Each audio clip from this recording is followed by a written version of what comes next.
My 75 challenge failed in a big way, but also in the best way. Let me tell you about it. At the start of the year, the 75-day challenge was everywhere. And I decided to give it a go, doing the improving the food, drinking lots of water, exercising, and then instead of reading every day, I decided to try and do a sketch a day. And I've been recording my progress on YouTube until I wasn't, because it just stopped. Initially, it was really good. Initially, the first month or so, I was drawing every day and I was really enjoying it. I hadn't made time for drawing like that in a long time, so I had lots of ideas. And at the start of the year, before work started to really kick in, I had lots of time. And then as the year got into the swing of things, the time disappeared and stuff started to happen. Life stuff started to happen. And at the February point, I went to a beautiful wedding, and that meant that I was away from home, that it was a very busy time. Valentine's Day came, and my then boyfriend bought me a duck. I am puddle duck because I love ducks. Bringing home, rehoming a runner duck named Arthur, who is coming from a flock that's very heavy in boys, so he can't stay. He's coming to us, and we've got a lot to prepare to bring him home and bring him into my flock and hopefully get him settled with other ducks. That it's all unfolding and it's all busy and it's all a bit, you know, up in the air at the minute. He's waiting to come home, and hopefully within the next week or so he'll be here. Following that magical Valentine's Day, my boyfriend asked me to marry him. I said yes, and we've been, you know, excited, happy and busy ever since. And it's just got to the point where it was not salvageable to carry on the challenge. You know, you miss a day and you can bring it back. You miss 2 days and you think, well, I'll just be honest with myself and start again on Monday. You miss a week and you have to admit defeat.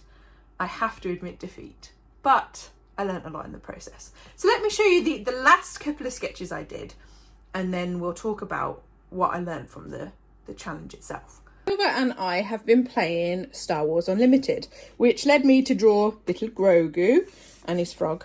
I do have the Mandalorian set, and he has Moff Gideon. Before that, I was doodling my character from Hello Kitty Island Adventure, because adorable. And then Jabba. Jabba the Hutt is iconic, isn't he? I mean, he was fun to draw, but I didn't want to do anything with it once I'd drawn him. And then the last one I drew was a little Mando. The only thing that I've done in regards to this sketchbook beyond that is have a go with these iridescent paints that Claire bought me for my birthday. So I will have a video, hopefully, eventually, exploring these and what can be done with them. They're not showing up on the camera as beautiful as they are in real life. I think you need to shine the light on them, but yeah, that's all I did. That was, oh, there's a dragon. Hello, random dragon. I forgot I'd done that. But again, yeah, it's all very much forced. I just thought, oh, what can I draw? I'll draw some bunnies, draw some hares.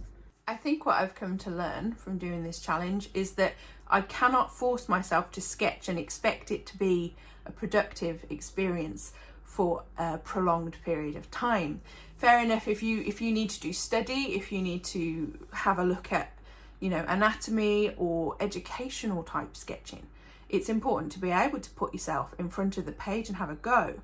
But after so many days, you're just going through the motions, and I tried to keep that up and found it just completely a waste of time.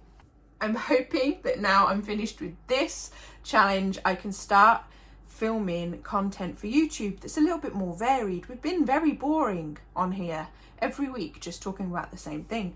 And when Arthur the duck comes home and I'm planning, you know, things towards our life and family and wedding and everything like that, there'll be more interesting stuff to talk about.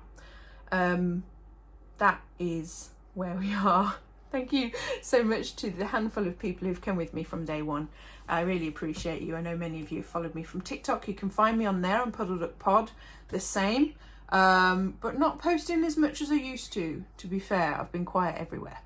I don't know what what the future of posting is going to be. I want to do really high quality, detailed, researched content, but life is lifing at the minute and I need a little bit of stability to be able to do that. I appreciate you if you've been here with me, and to the handful of my friends and family that have watched all these loyally, and a couple of people who keep coming up in the community spotlight who I haven't spoken to in years but seemingly are watching me for some reason. I hope it's a good one.